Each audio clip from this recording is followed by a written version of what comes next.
নামাজ না পড়লে কি হয়? কি উত্তর দিব বলেন? নামাজ না পড়লে ঈমান নিয়ে টানাটানি শুরু হয়।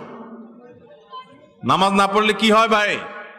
ঈমান নিয়ে টানাটানি কিভাবে শুরু হয় বুঝাবো। অনেক ইমামদের মতে যে ঠান্ডা মাথায় ইচ্ছাকৃতভাবে মুসলমান হয়েও নামাজ পড়ে না, সে ইসলাম থেকে বের হয়ে যায়, খারিজ হয়ে যায়। অনেক ইমামদের মত এটা। ইমাম আজম আবু হানিফা রাহিমাহুল্লাহ সহ অন্য অনেক ইমামের মত হলো, যদি সে নামাজ না পড়ে কিন্তু তার মধ্যে অপরাধ বোধ আছে, সে নামাজ না পড়ার কারণে লজ্জা শরম ভিতরে ভিতরে আছে, পড়া উচিত সেটা মনে করে, তাহলে সে কাফের হবে না। তাহলে নামাজ না পড়লে ইমামদের ইখতিলাফ আছে যে ঈমান আছে না নাই, ঈমান নিয়ে টানাটানি শুরু হয়ে গেল না?